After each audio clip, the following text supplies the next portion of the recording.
Hello, and welcome to Based on Facts, where fiction and superstition meet logic and scientific facts on WELT 95.7 FM, broadcasting from the Allen County Public Library.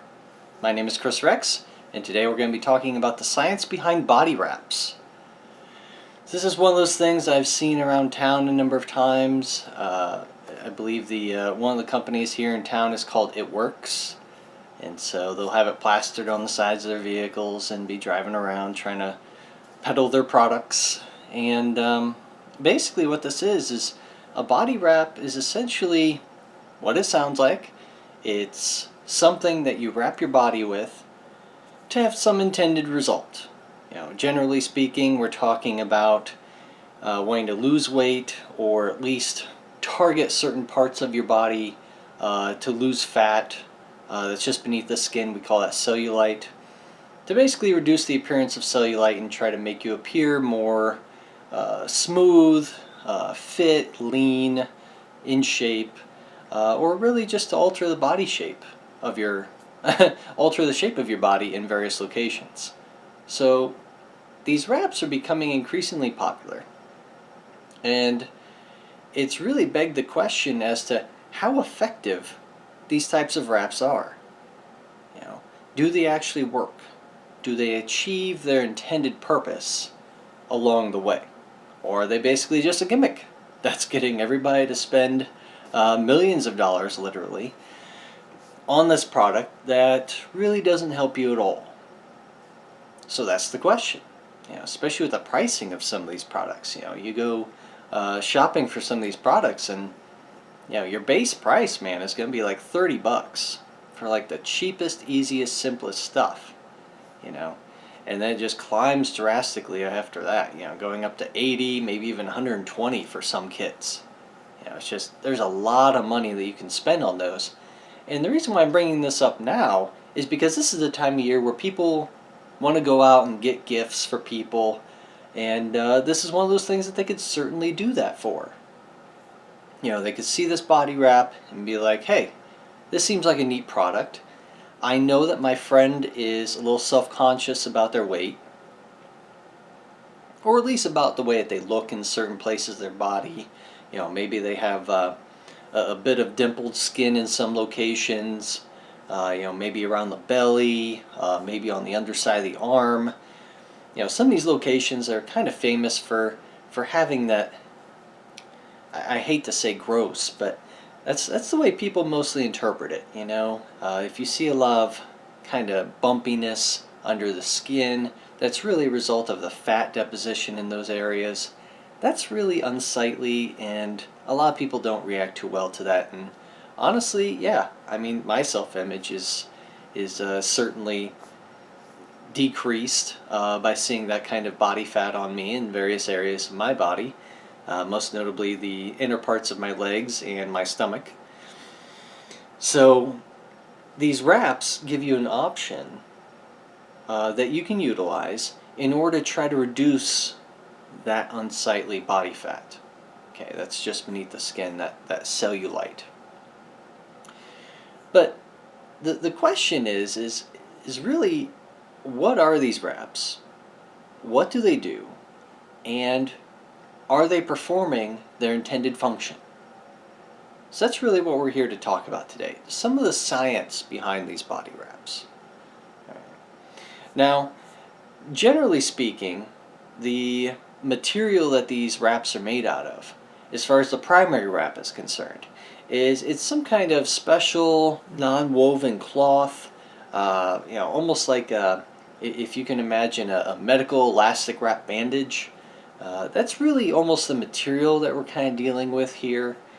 And generally speaking, you're going to apply that to areas where you want that fat to be gone. So like I said, your belly, your sides, just above your waist, to get rid of those love handles, places like that. Like I said, the underside of the arm. And what you're going to do with this wrap is you're basically going to put it on, apply it to a location, and leave it there for a period of time. Now, a period of time obviously varies based on the wrap. We'll talk a little bit more about that here later. but sometimes these wraps are actually called herbal wraps. Okay, and that is to say that they are kind of coupled. Obviously the wrap itself is predominantly cloth, but it can be coupled with other ingredients, so to speak. All right, and one of those famous ingredients that people love to throw in there are various herbs and other plants. Okay, because clearly plants contain a number of beneficial compounds for us. And when we think about plant extracts, we think generally about positive plant extracts. Right? We are often thinking about very, very harmful chemical compounds that are often found in plants. If I was to extract the compound from poison ivy and put it into a wrap, I can guarantee you're not going to be happy with the result. Okay, so we have to be very, very careful when we talk about plant extracts. All right, some of the most lethal compounds on this planet were derived from plants. One of those is digitalis, okay, from the foxglove plant. That in particular is highly toxic. You don't want that in your body wrap. That would be technically speaking, that would be classified as an herbal body wrap, but you don't want that. That would probably end badly for you. Okay, you would probably die. I don't know. But some of the different compounds that they put in these mixtures and combine with these body wraps do facilitate transmission of said compounds into the body. So I'll give them at least that much credit. They're using almost like an adjuvant, so to speak. In vaccines, we have different formulations of vaccines to increase their effectiveness by coupling them with other compounds. When it comes to the flu virus, typically you get an inactivated form of the flu. Well, you also get other compounds along the way that actually help that inactivated flu get taken up by your cells and help your cells respond to it in a very aggressive fashion. That way it makes a much better immune response on your part. It really does protect you from that particular form of the flu. We can see a similar kind of mechanism here being used with the body wraps, to where you put the body wrap on. There are a number of different compounds involved that may facilitate transfer of some of those compounds across the skin into your body, and may actually have a direct impact on that particular location of your skin and maybe on your overall physiology as well. So we have to kind of keep that in mind along the way here. If we look at the history of body wraps, generally they were considered to be just simple stuff, just a linen sheet that was wrapped around a particular location to achieve a particular purpose. But nowadays they tend to be more plastic or plastic in nature, or they can actually be coupled with thermal blankets as well. So a couple different styles of wraps that we're kind of talking about here. But really one of the keyest factors in this whole equation is that while you're undergoing the wrap treatment, all right, which can take 45 minutes, an hour, maybe more, depending on the particular treatment, you must make sure to stay hydrated, because while doing the treatment, it's probably not going to be the most pleasant experience. You're probably going to sweat to some degree. And for some of these, like if you go to a spa and get a wrap treatment, man, they will wrap you from head to toe almost. They'll probably just go up to the neck and down to the ankles, but I mean they'll wrap you up pretty good, okay? And you will sit there and you will sweat and just sweat for, like I said, almost an hour, just sweating. So during that time, it's especially important to maintain hydration. Now obviously if your arms are wrapped up in this particular mummy-like posture, it's kind of hard for you to grab a drink, so that's where it comes in handy to have a friend or the person who's administering the spa treatment provide you with a drink of water whenever you feel necessary. It's just you really do need to maintain hydration. If not, you'll quickly slip into a heat stroke kind of situation where you are dehydrated, and very bad things start happening to your physiology. So must maintain hydration. during this whole body wrapping thing. Anyway, if we look at some of the different types of wraps, obviously there are almost an infinite amount of wraps in different contexts for different purposes. So I'm really going to focus on 4 main ones. First and foremost, obviously, is the cellulite. You know, we really want to try to target that just below the surface of the skin, that body fat that's there, because what that's doing is just below the skin, that body fat is kind of filling up with adipose tissue, and what's doing is just causing kind of a ball-like, bulgy appearance in that particular location. That's what's visible. All right, we're not talking about the body fat that's deep in your torso, you know, that's cushioning your organs. We're not talking about that fat. All right, we're not talking about the body fat that cushions the area between your bone and your muscles. We're not talking about that. We're talking about the body fat that's directly underneath the skin, not down by your bone or even the muscle tissue in some cases. So just that superficial body fat, that's where the cellulite wrap comes into play. And that's where they also tend to couple that with herbal remedies. All right, a number of different herbal remedies involving a number of different plant products, and we'll come back to that later. You also have the slimming body wrap, which is kind of similar. Cellulite is more just trying to minimize the appearance of those dimples. You know, those dimples caused by the body fat just underneath the skin. But the slimming one actually tries to affect the overall appearance. So to kind of trim your perceived waistline, that's really what we're targeting there. Now, obviously the intended product target for all these products is really women. I mean, I'm sorry, like guys, yeah, we care about our appearance, but not nearly as much as women. There's a much higher societal pressure on women to look thin and great as opposed to men.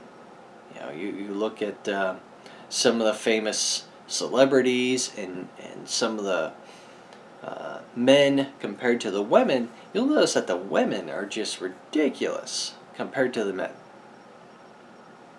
If you want to compare body fat percentages, you know, generally speaking, if my memory serves me, I actually forgot to look this up beforehand, but if my memory serves, maybe a 9% body fat is pretty good for men. Whereas in women, it's almost 50% more than that. Okay, it's closer to probably 13 or 14% body fat. But if you look at some of these celebrities, the men actually might be fit. They actually might fall within that 9 or 10% body fat range. But if you look at the women that they tend to be connected with, you know, the models basically, gosh, they are closer to being like 7% body fat. All right, so instead of being 50% more than the men, they tend to be 50% less than the men. You know, 6 or 7% body fat. So that's really quite an interesting dichotomy. When you look at Hollywood, it's very, very unfair as far as the representation of women versus men. You know, you look at one of the people I often look at is Adam Sandler. You know, guess he hasn't been doing a whole lot lately. I mean, he did Pixels a year or two ago, and that was awesome, good fun. But Adam Sandler, he has never been, from my memory, he has never been, quote, a fit dude. Okay, he's just been an average kind of guy. I mean, he definitely works out, but he's not like completely ripped like Chris Hemsworth, you know, the actor who played Thor. He's not like that. But we still kind of see that as being okay. That's okay that he looks like that. Alright, even though his fat percentage is probably closer to being, you know, maybe 13, 14%. But if you look at the types of people that he gets with, as far as the women, gosh, when you look at the types of women that celebrities get with, man, they've got to be less than 10%. I'm sorry, according to biology, according to natural physiology, women should really probably be a little above 10%, not a little below 10%. It's just crazy. We have this idea, this strong pressure in Hollywood to have women look a certain way in order to really consider them to be attractive. And when it comes to a number of these cases, I see, I can see the rib cage. I don't find that attractive. That just seems gross to me. And it's like, what are you even doing on the screen right now? All I'm seeing is a skeleton who can talk, and with a little bit of skin. Very disturbing to me, the dichotomy that Hollywood creates as far as what's expected of men and what's expected of women. And that's why we have so many women turning to these techniques that are kind of alternative methods of trying to lose weight, or at least trying to attain a slim figure. That's where the body wrap comes in. So most of the use of body wraps is going to be centered around cellulite and trying to slim your figure. Right? The other uses are kind of secondary more often. We'll see sometimes body wraps being coupled with lotions in order to achieve kind of a moisturizing effect. We'll also see them being coupled with seaweed or mud, so to speak, in order to try to pull toxins through the skin and detox your body. We'll talk a little bit more about the detox here in a bit. I'm not the biggest fan of detox. I think it's complete garbage because honestly there's no real evidence to support that. So we'll talk about that here in a bit. As far as these body wraps are concerned, you must keep in mind that it's rare for a body wrap just to be delivered to you in the form of just a body wrap. More often than not, it's coupled with something else, whether that be various herbs or whether it be lotions or whatever. It's typically coupled with something else. Okay. It's that something else that you need to be concerned about. Absolutely. Most often you will end up seeing skin irritation with certain secondary ingredients. The nice thing is that clay is actually comparatively safe. You may get skin irritation in certain people, but generally speaking, clay is kind of a form of dirt, so it's really not too bad for you. Most people react pretty well to that.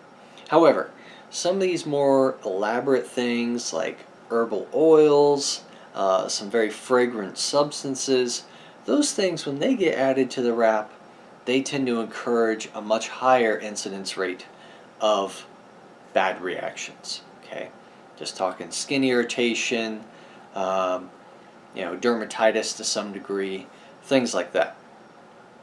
You can also have, like I said, if you're actually in a situation where you're using some of these herbal compounds, and like I said, we have a combination effect of all the other compounds in the particular lotion or whatever, those can facilitate entry into the body of these herbal compounds. That means that we have to start thinking about the pharmacokinetics and dynamics of these various herbal compounds. Alright, when you come into the doctor, you always get asked the question, well, what are the current medications you're on? Are you taking any supplements? Those are two of the most asked questions by doctors because they need to know what you're currently taking in order to really think about some of the interactions that might happen between some of these different drugs that you're taking. As we saw with Michael Jackson, a number of other stars that have died from bad drug interactions, these things happen. Okay, whether you're taking Valium and you're taking ginkgo biloba, that's kind of important. Kind of important to know there may be an interaction between those two different drugs that enhances or depresses one or the other and has a negative effect on your body and could result in death in some cases. So that's not something that should be overlooked. These drug interactions are serious. And if they're killing famous people, stars, celebrities, guess what? They can easily kill you too. Absolutely. no questions. Right? So we must keep in mind those drug interactions between these various herbs and any medications or other supplements that you may be taking. Okay? So definitely keep that in mind when you're doing this. Basically, the best option is to just consult a doctor. All right? Come up to them with the ingredient list of what you want to take, and they'll try to evaluate whether what you're doing is going to result in bad things or if it should be okay.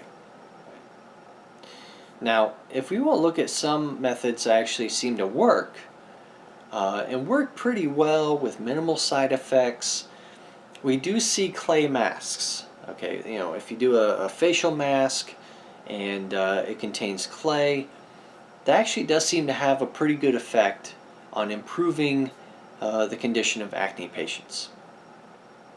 All right. So that's good, cool. We actually see clay working in those circumstances to help people with acne. Awesome.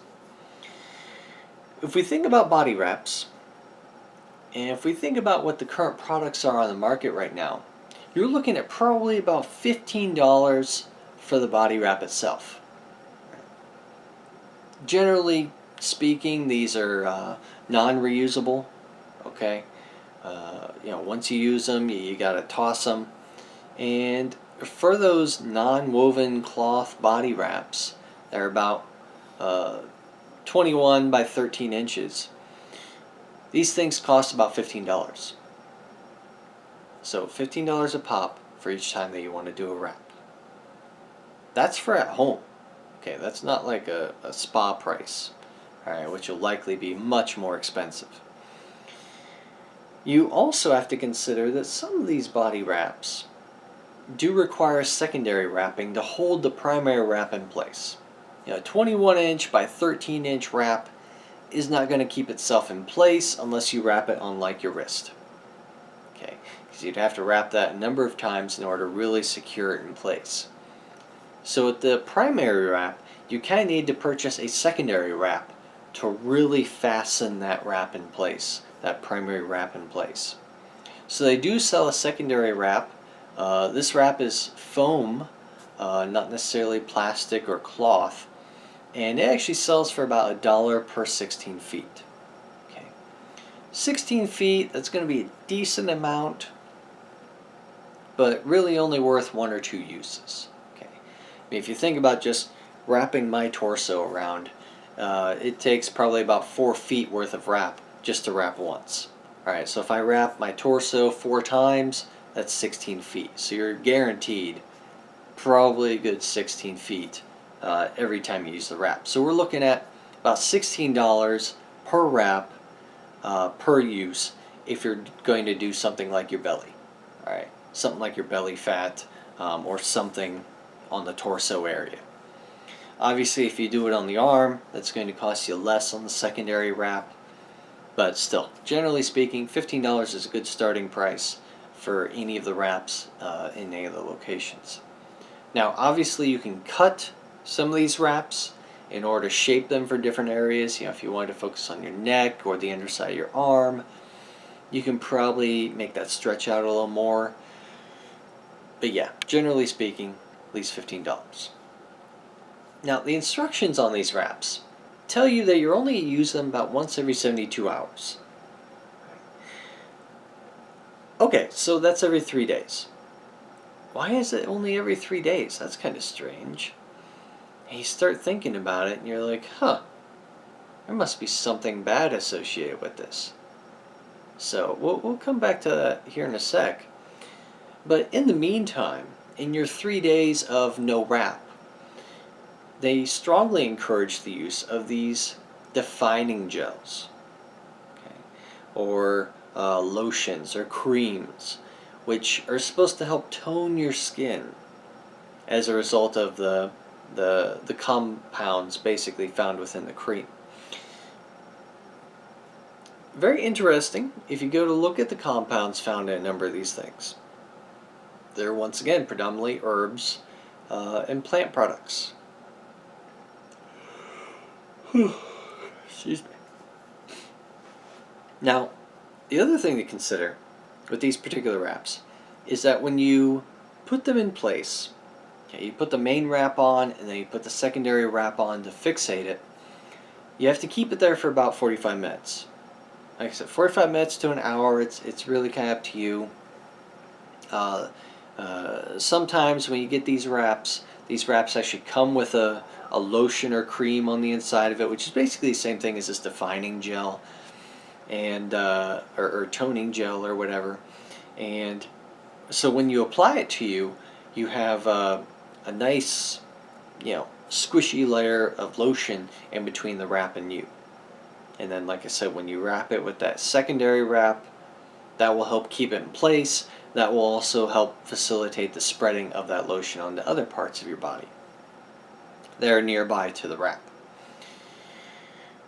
But if you start looking at some of the precautions related to these products, it starts making you wonder too. Like, okay, well, if I'm only supposed to use one wrap every 3 days, even though I'm supposed to use this lotion, which is pretty much the same lotion that they already put on there, daily in between there, well, what's the big deal then? Like, well, what's going on here? And you start looking at some of the precautions and you see, oh, well, it's not intended for use in pregnant or nursing women, or in children, or for those who have any allergies against the ingredients. So that actually requires you to look up these ingredients to assess whether you are allergic to them or not before going ahead with the treatment, which honestly you should be doing in every other aspect of life. I have no allergies, so I don't have to worry about it, but other people do. And so it's definitely something you need to consider. They also, strangely enough, I'm not entirely sure why they do this, but they do advise against using this particular wrap if you are trying to use it on dry, damaged, sun-exposed, or broken skin. I think that's a little strange. Broken skin, I understand. You probably don't want those compounds directly leaking into your bloodstream there. But if you're talking about, damaged skin, dry skin, like dry skin, I'm having trouble understanding that. Maybe because it would take up even more of the lotion than what they would intend. Maybe. Or maybe because it's dry skin is at risk of breaking and becoming broken skin. I don't know. The strangest thing that I thought was sun-exposed skin. Like, okay. So if I go out and tan on the beach all the time, I'm not supposed to use it on any of my tanned body parts. They have to be completely pale and moist in composition. That's a little odd to me. Especially since a number of these people are going to be using these wraps are doing so that they can go out to the beach, and enjoy the sun. But if you're not supposed to use it on sun-exposed skin, well, that kind of complicates that. Now, obviously, I do understand that sun-exposed skin tends to be more leathery in composure, also tends to be drier in composition. So it does kind of fit the previous precautions that they were mentioning. But it's still kind of strange to explicitly state it like that. Sun-exposed skin. That's interesting. But once again, I guess it's kind of made for some of these areas that are not often exposed to the sun. Things like the underside of your arm, the sides of your stomach. But the front of your stomach definitely tends to get some sun. If you're showing your stomach off at the beach or whatever, that tends to get sun. So it's a little strange that they would advise against that. So definitely important to keep in mind some of these precautions as well, in addition to the allergies there. But anyway, if you do all this stuff, you follow the protocol, then this body wrap will claim to give. Excuse me, I'm really yawny today. It will claim to give progressive results with continued use. All right. So basically, you should be able to see results over time, given that you use it on a regular basis. All right.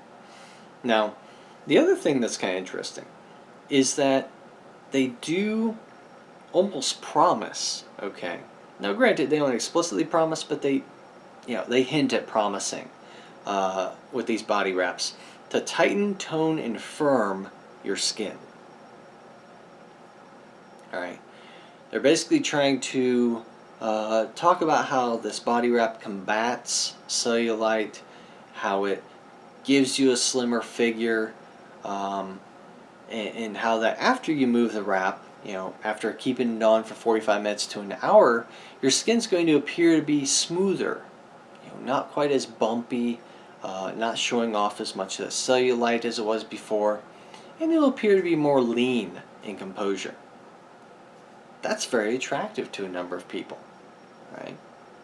So that's why we have people being drawn to this body wrap, because of what they almost promise in their opening statement here.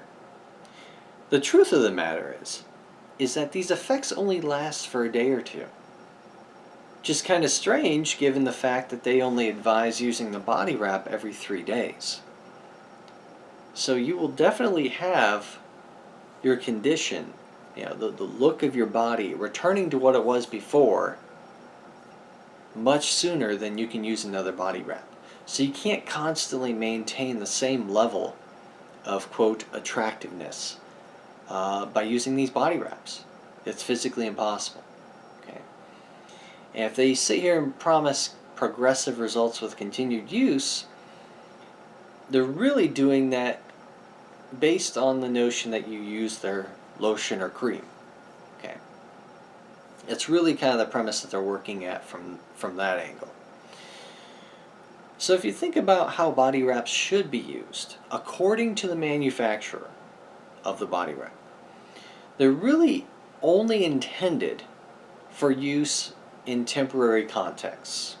Okay, if you're trying to look good to go out on the beach, if you're trying to look good to go to a wedding, things of that nature, treat it as something you can do beforehand to make you look even better before the big event. Right? So absolutely use it as a temporary fix. Okay. Some people will use a spray-on tan in order to try to look a little bit more tan before a certain event too. So use it within that context, as if the body wrap is just helping you look good, looking better before a big event. The issue comes when people try to use it to achieve that other line that they mention here in the product. Continued use will give progressive results. That leads you to believe that, oh my gosh, that means that if I continue using this body wrap over time, well heck, I'm going to lose more belly fat or more underarm fat over time, because it's going to keep making me thinner, leaner, look slimmer, reduce more of the cellulite over time. And so I should keep using it. That's where we start running into issues. Okay. Is with the long-term kind of results here.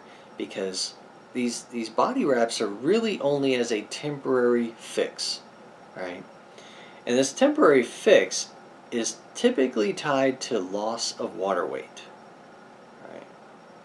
So if you try to look at it from that perspective, these wraps are not going to help your weight loss long term. Just straight up. Not even joking. Okay? Not going to help you long term. There are a few compounds that may be involved in different functions. We're going to talk about those. But the body wraps are complete garbage long term. I'm just saying that straight up. There is no evidence to support any long-term effects from body wraps. Everything is claimed by the manufacturer. And they claim that in order to get you to consistently buy their product on a regular basis. Because you stop using their product for a week, and I guarantee every single thing is going to come back in full force than what it was before. Alright? So we have to keep that in mind when it comes to these body wraps, that they are strictly temporary solutions. Now, like I said, one of the body wrap companies I see a lot of here in town, is it works. Right. Now, they physically admit on their products that, okay, let me just quote it so that you're not taking my interpretations as being exactly what they say here. This is what they quote on their website. While many body wraps simply cause water loss, the Ultimate Body Applicator, which is the name for their own body wrap system, uses a botanically based cream formula that, when applied to the skin, gives you tightening, toning, and firming results that last with continued use. The botanical ingredients help to deeply hydrate and nourish the skin while redefining the appearance of your body's contours. Really interesting that they say that.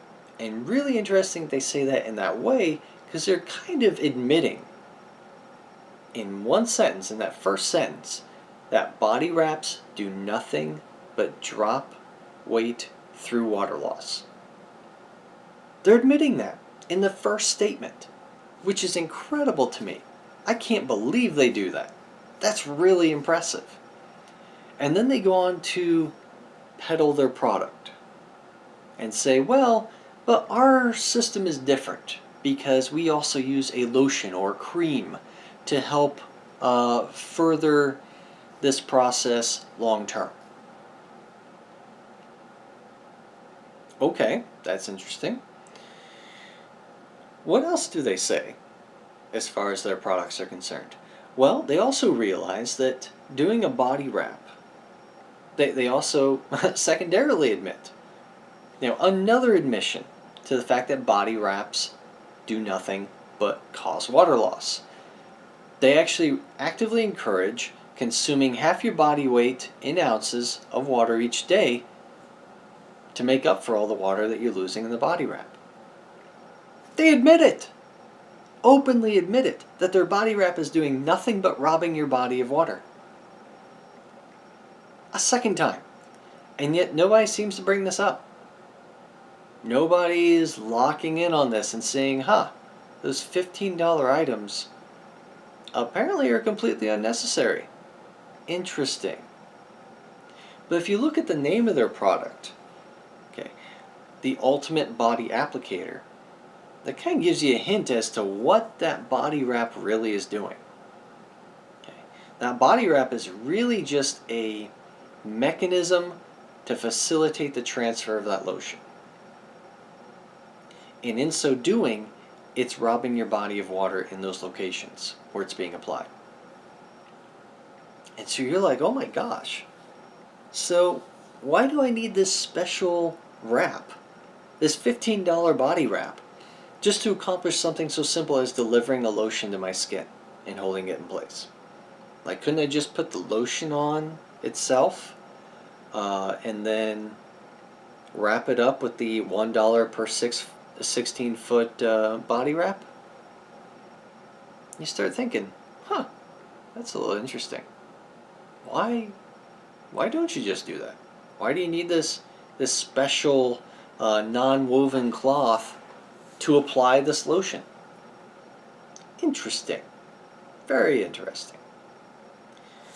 If you try to extrapolate that water requirement to what's currently recommended, you see, actually does kind of make sense. If you look at general fluid intake guidelines, you see that about half an ounce to 1 ounce of water, half an ounce to 1 ounce of fluid should be taken every single day per pound of body weight. All right, that's fluid. That's overall fluid. And since most of us aren't just going around eating freeze-dried, astronaut food or MREs or crackers or chips, most of us aren't just residing our entire diet on that, which means that we do get an appreciable amount of moisture from the food that we eat. Also from some of the other drinks, like coffee or soda, a beer. We do get liquid from all those drinks as well. So we don't necessarily have to drink water to achieve that half an ounce to 1 ounce per pound of body weight uh, daily requirement for fluids. These people are looking at the lower end of that spectrum. All right, half an ounce per pound. And they are saying you need to drink that much in water. You need to, period. That's a bare minimum. All right. And like I said, generally speaking, you probably don't need that much in just water unless you're eating nothing but dry foods all day.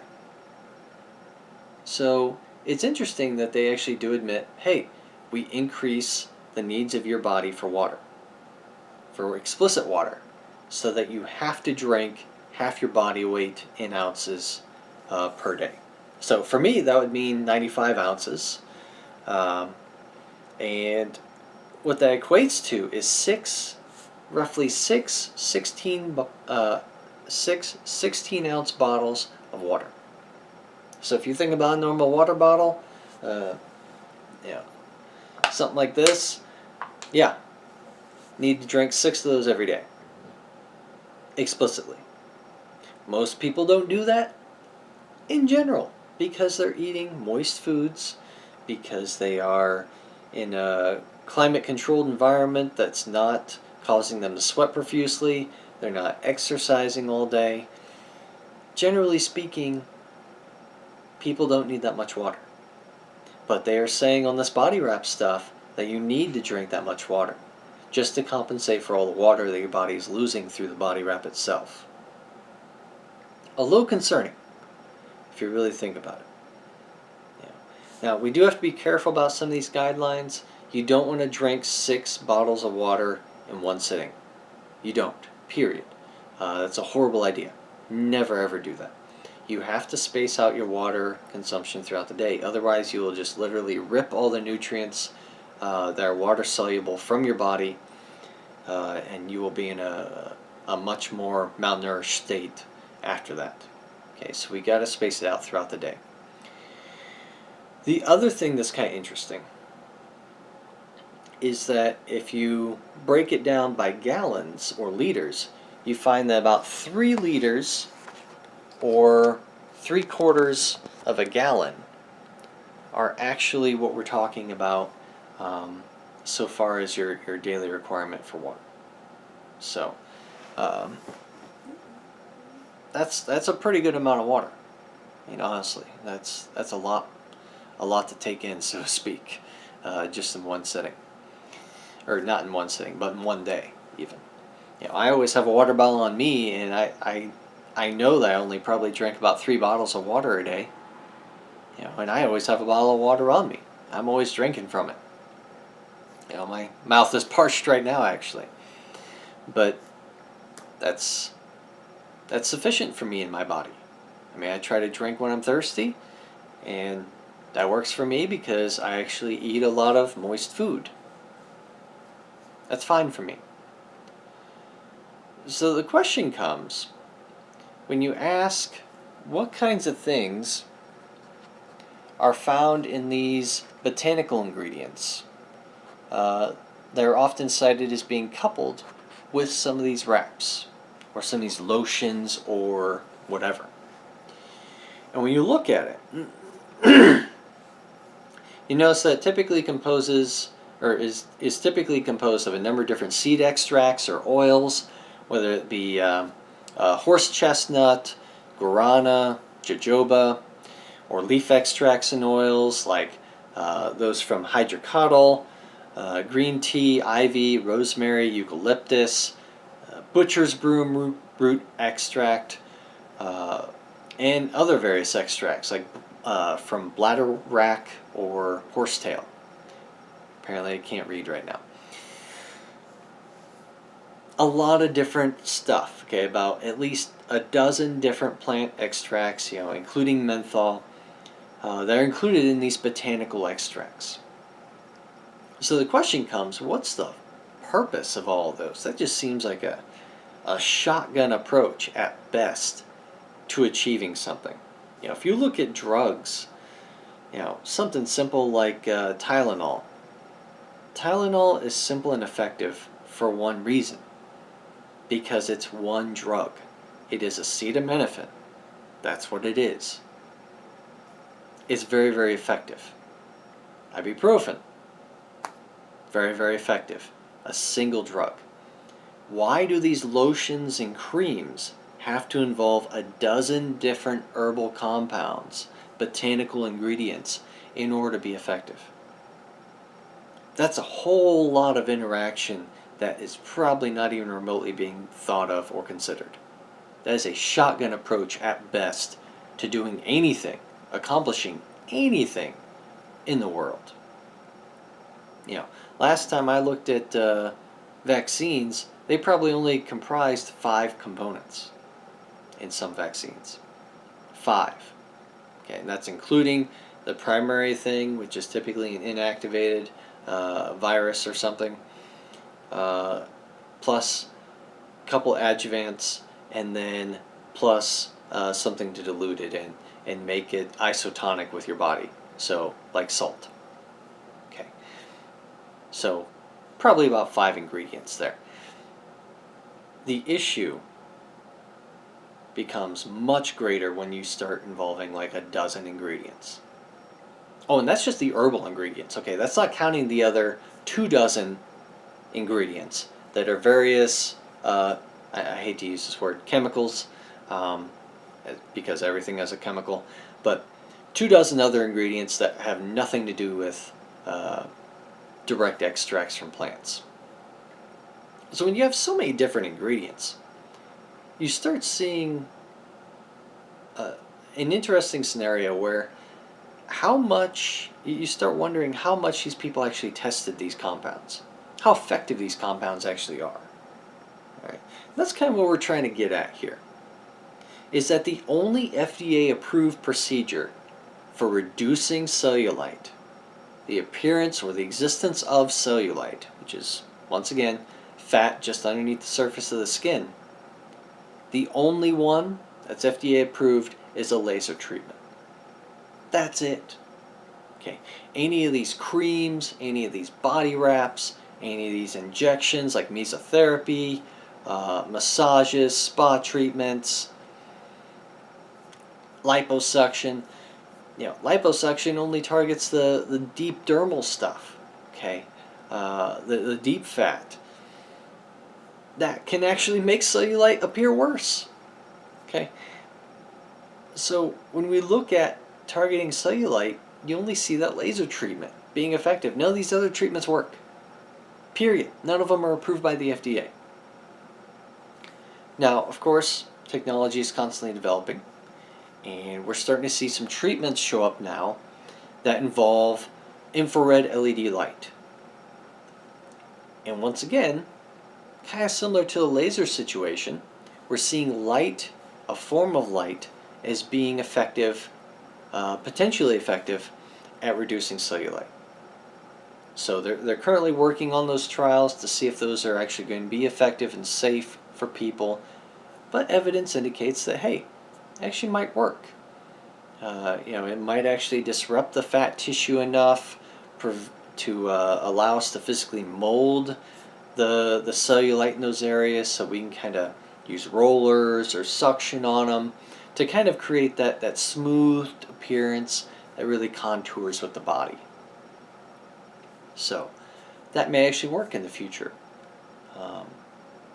So maybe we'll have 2 different FDA-approved procedures, laser treatment and infrared treatment, both of which are light, so they probably work somewhat similarly there.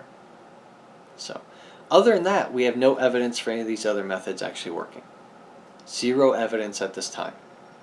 So to sit here and use a product that claims to target cellulite and claims to do so in a progressive manner that indicates that it might actually be destroying the cellulite in that location or molding that cellulite in that location, it's very, very misleading. Shame on you for trying to target people and prey upon their needs and desires. Because that's garbage. There is no evidence to support that. If there was evidence to support it, the FDA would approve it. But they haven't, and they won't. because it's pure garbage. Right? Now, if we want to talk about an effective body wrap, we have seen some evidence that clay body wraps involving green tea, green clay, and magnesium sulfate do actually work as far as reducing abdominal fat when they're coupled with a microcurrent being run through the wrap. Which is to say, using a special kind of wrap with certain secondary ingredients, when coupled with an electric current, will actually produce results. So, electrocute yourself while using a wrap that has certain ingredients. That seems to be effective. No other method seems to be effective. Okay. So, just keep that in mind. Definitely something to consider. Now, green tea, we've heard of a number of different times as something that we've looked at and seen to increase glucose metabolism. So we're definitely aware of green tea. That is something that is known to help increase metabolism and breakdown of glucose in the body. Teas in general are really pretty good about that. So as far as the direct importance of green tea, not so sure about that particular end, but we at least do admit that that does help. Now, as far as whether that helps in this particular context, I don't know. That may just be a superfluous add-on, but those were the conditions of this particular experiment that they did in 2014, I believe, when they actually proved that this particular body wrap does work. Now, unfortunately, there are a number of other secondary things that these body wrap people tend to peddle along the way. They're promoting detoxing, pH balance, probiotics. All this is absolute garbage. Okay, absolute garbage. There's no evidence for any of that stuff actually working. Especially when, once again, they're trying a shotgun approach.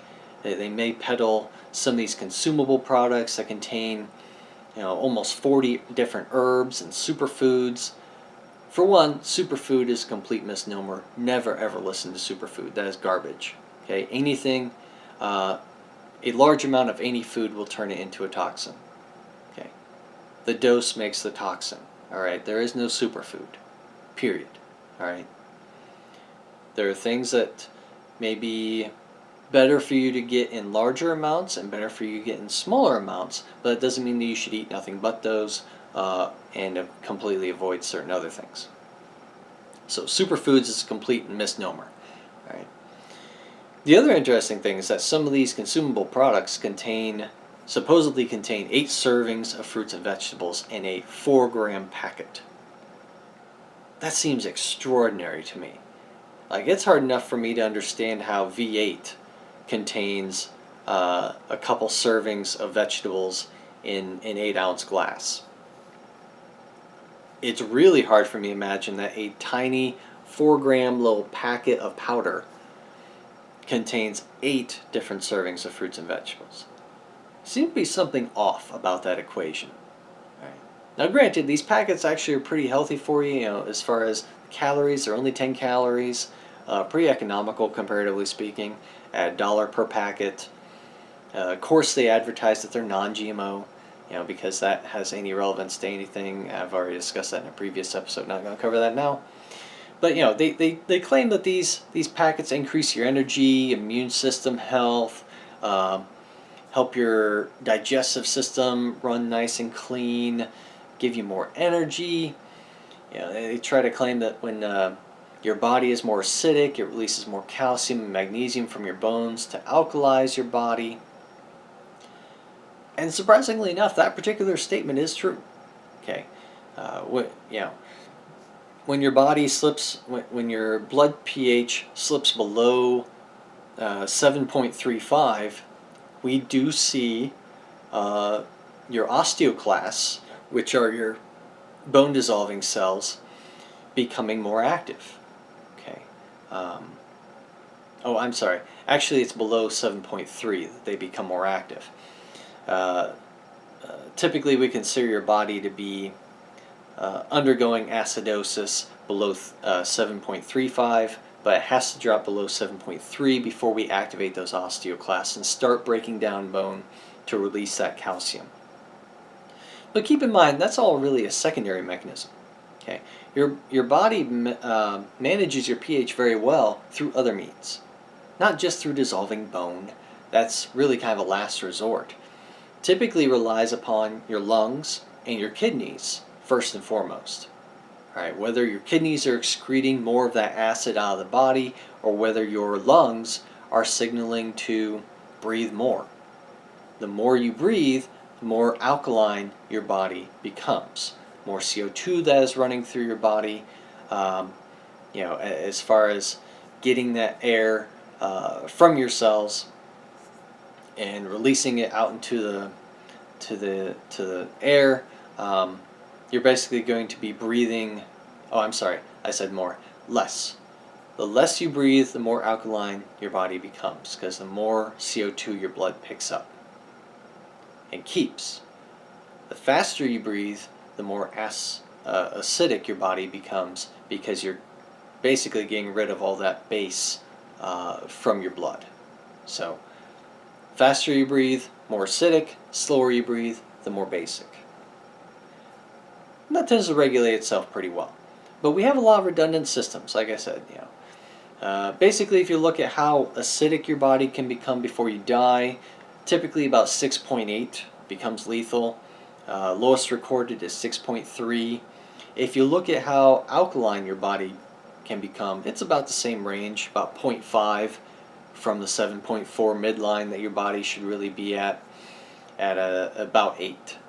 So pH 8 is really when it becomes lethal, and you'll probably you're likely to die from basically being too basic. We call that alkalosis, actually. Anyway, so that covers that point. The next point I'd like to cover is the probiotics. They claim on their website here that they have these cutting-edge probiotics that keep your digestive system regular and toxins flowing out. Because that sounds great. The issue is that in reality, probiotics have been proven to be ineffective and absolutely unnecessary in healthy adults. Right? And the only time they may have a positive impact is in people with IBS, irritable bowel syndrome, or some infection-caused form of diarrhea. Right? Other than that, really not going to help you. And even then, if the evidence indicates that might be beneficial, probiotics might be beneficial in those particular contexts, they still haven't approved any, the FDA still hasn't approved anything for those purposes. So there's still not quite enough evidence built up to make that assertion. So we don't know. Now, the other thing is that the probiotics have actually been linked to severe infections in surgery patients. People with weakened immune systems, those that are critically ill, have also gotten severe infections from these probiotics. So, not very healthy, so to speak, for certain groups of people. May not necessarily be the best decision with minimal, if any, benefit and a lot of risks. So, probiotics probably not a good direction to go in. But anyway, just want to finish off with a statement from the NIH, which is, don't replace scientifically proven treatments with unproven products and practices. One of those is this whole body wrap thing. All right, it's going to rob your body of water. It's going to put a lot of stuff into you that's really probably going to cause more problems than anything else, and the results will definitely be temporary, will not directly target cellulite and create permanent changes. So just keep those things in mind. So thank you so much for joining me this week when I was talking about the science behind body wraps, how there is basically none, so to speak. Thank you so much. If you're interested in finding our other episodes, you can just look up Based on Facts on Facebook or on YouTube. Thank you so much for joining me, and have a great one.